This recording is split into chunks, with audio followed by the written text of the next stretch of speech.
ഹുവാവേയുടെ Huawei Nova Y72 എന്ന പുതിയൊരു smart phone ഇപ്പം ലോഞ്ച് ചെയ്തിട്ടുണ്ട്. ഈ ഒരു വീഡിയോയിൽ നമ്മൾ നോക്കാൻ പോകുന്നത് ഹുവാവേ നോവ Y72 എന്നുള്ള സ്മാർട്ട് ഫോണിനെ പറ്റിയിട്ടാണ്. വീഡിയോ തുടങ്ങുന്നതിന് മുമ്പ് പറയാനുള്ള ഒരു കാര്യം എന്താ വെച്ചാൽ, നിങ്ങൾ ടെക് വാർത്തകൾ ഫോളോ ചെയ്യാൻ താല്പര്യമുള്ളവരാണെന്നുണ്ടെങ്കിൽ നമ്മുടെ വാട്സപ്പ് ചാനലിലോ അല്ലാന്നുണ്ടെങ്കിൽ ടെലഗ്രാം ചാനലിലോ ജോയിൻ ചെയ്യാവുന്നതാണ്. താഴെ ഡിസ്ക്രിപ്ഷനിലും അതുപോലെ തന്നെ കമൻറ്റ് ബോക്സിലും നമ്മുടെ വാട്സപ്പ് ചാനലിൻ്റെയും അതുപോലെ തന്നെ ടെലഗ്രാം ചാനലിൻ്റെയൊക്കെ ലിങ്കും കാര്യങ്ങളൊക്കെ കൊടുക്കുന്നുണ്ട്.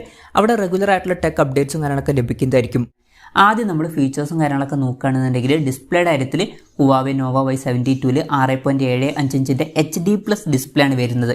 അപ്പോൾ ശ്രദ്ധിക്കേണ്ട കാര്യം HD റെസൊല്യൂഷനെ ഈ ഫോണിൽ വരുന്നുള്ളൂ. ഈ ഒരു സ്മാർട്ട് ഫോൺ ഏകദേശം 22,000 രൂപ പ്രൈസ് റേഞ്ചിലായിട്ടാണ് ലോഞ്ച് ചെയ്തിട്ടുള്ളത്. ആ ഒരു പ്രൈസ് റേഞ്ചിൽ നമ്മൾ ഫുൾ HD റെസൊല്യൂഷൻ എക്സ്പെക്ട് ചെയ്യുന്നുണ്ട്, പക്ഷേ ഇതിൽ HD റെസൊല്യൂഷനേ വരുന്നുള്ളൂ. LCD പാനലാണ് ഇതിൽ ഉപയോഗിച്ചിരിക്കുന്നത്. അതുപോലെ തന്നെ ഈ ഒരു പ്രൈസ് റേഞ്ചിൽ നമ്മൾ പഞ്ചോൾ ഡിസൈൻ എക്സ്പെക്ട് ചെയ്യുന്നുണ്ട്, പക്ഷേ ഈ ഫോണിൽ വാട്ടർ ഡ്രോപ്പ് നോച്ച് ഡിസൈനിലെ നോച്ചേ വരുന്നുള്ളൂ. അപ്പം അതും കുറച്ച് ഡിസപ്പോയിൻറ്റിംഗ് ആയിട്ടുള്ള ഒരു കാര്യമായിട്ടാണ് എനിക്ക് തോന്നിയിട്ടുള്ളത്. പിന്നെ കൂടിയ റിഫ്രഷ് റേറ്റും സപ്പോർട്ട് ചെയ്യുന്നില്ല, 60 ഹെർട്സിൻ്റെ റിഫ്രഷ് റേറ്റേ വരുന്നുള്ളൂ. അപ്പം അതും കുറച്ച് ഡിസപ്പോയിൻറ്റിംഗ് ആയിട്ടുള്ള ഒരു കാര്യമാണ്. അപ്പം ബേസിക് ആയിട്ടുള്ള ഡിസ്പ്ലേ ഫീച്ചേഴ്സ് മാത്രമേ ഈ ഫോണിൽ വരുന്നുള്ളൂ, പക്ഷേ വില അതിനനുസരിച്ചിട്ടല്ല വരുന്നത്. ഈ ഒരു പ്രൈസ് റേഞ്ചിൽ അമോലെഡ് ഡിസ്പ്ലേയും പഞ്ചോൾ ഡിസൈനും അതുപോലെ തന്നെ കൂടിയ റിഫ്രഷ് റേറ്റും ഒക്കെ നമ്മൾ എക്സ്പെക്ട് ചെയ്യുന്നുണ്ട്. പിന്നെ ഈ ഒരു ഫോണിൽ ഡെഡിക്കേറ്റഡ് X ബട്ടൺ വരുന്നുണ്ട്. അപ്പം ഇതിലോട്ട് നമുക്ക് പല കാര്യങ്ങളും കസ്റ്റമൈസ് ചെയ്ത് വെക്കാവുന്നതാണ്. Side mounted fingerprint sensor ഇതിൽ കൊടുത്തിട്ടുണ്ട്. ഈ ഫോണിൻ്റെ ഗ്രീൻ കളർ വേരിയൻറ്റും അതുപോലെ തന്നെ ബ്ലാക്ക് കളർ വേരിയൻറ്റും ഇപ്പം ലോഞ്ച് ചെയ്തിട്ടുണ്ട്. പ്രോസസ്സറിൻ്റെ കാര്യം പറയുകയാണെന്നുണ്ടെങ്കിൽ കിരിൻ 710A എന്ന പ്രോസസ്സറാണ് ഇതിൽ കൊടുത്തിരിക്കുന്നത്. ഇത് കുറേ പഴയ പ്രോസസ്സറാണ്. പിന്നെ ഹുവാവേയുടെ കാര്യത്തിൽ അവർക്ക് പുതിയ പ്രോസസ്സറൊക്കെ യൂസ് ചെയ്യാൻ പല റെസ്ട്രിക്ഷൻസും ഉണ്ട്. അതുകൊണ്ടാണ് ഇതുപോലെ പഴയൊരു പ്രോസസ്സറൊക്കെ അവർ യൂസ് ചെയ്തിരിക്കുന്നത്. പിന്നെ 4G സപ്പോർട്ടാണ് ഇതിൽ മാക്സിമം വരുന്നത്. 5G സപ്പോർട്ടും കാര്യങ്ങളൊന്നും വരുന്നില്ല. ഈ ഒരു ഫോണിൽ 8GB റാം വരെയും 256GB ഇൻറ്റേർണൽ വരെയും വരുന്നുണ്ട്. ഹാർമണി OS സോഫ്റ്റ്വെയർ ആണ് ഇതിൽ വരുന്നത്. ക്യാമറയുടെ കാര്യത്തിൽ ഫോണിൻ്റെ പിന്നിൽ ഡ്യുവൽ ക്യാമറ സെറ്റപ്പ് കൊടുത്തിട്ടുണ്ട്.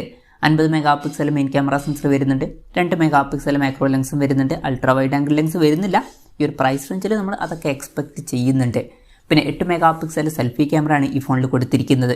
ബാറ്ററിയുടെ കാര്യത്തിൽ 6000 mAh ബാറ്ററി കൊടുത്തിട്ടുണ്ട്. വളരെ കൂടിയൊരു ബാറ്ററി കപ്പാസിറ്റിയും കാര്യങ്ങളൊക്കെ ഇതിൽ വരുന്നുണ്ട്. അത് നല്ലൊരു കാര്യം തന്നെയാണ്. 22.5 വാട്ടിൻ്റെ ഫാസ്റ്റ് ചാർജ് സപ്പോർട്ടും ഇതിൽ വരുന്നുണ്ട്. അപ്പോൾ തിരക്കേടില്ലാത്തൊരു ചാർജിങ് സ്പീഡും കൊടുത്തിട്ടുണ്ട് എന്നൊക്കെ പറയാവുന്നതാണ്. Type-C ചാർജിങ് പോർട്ടും ഇതിൽ വരുന്നുണ്ട്. അപ്പോൾ തിരക്കേടില്ലാത്ത ബാറ്ററി സെറ്റപ്പ് ഉണ്ട് എന്ന് പറയാവുന്നതാണ്. കുറച്ചും കൂടി ബെറ്റർ ആയിട്ടുള്ള ഒരു ചാർജിങ് സ്പീഡ് കൊടുക്കായിരുന്നു എന്നാലും. അപ്പം ഇതൊക്കെയാണ് ഫീച്ചേഴ്സിനെ പറ്റി പറയാനുള്ള കാര്യങ്ങൾ. പിന്നെ ഈ ഒരു സ്മാർട്ട് ഫോൺ ഇപ്പം ഇന്ത്യൻ മാർക്കറ്റിൽ ലോഞ്ച് ചെയ്തിട്ടില്ല.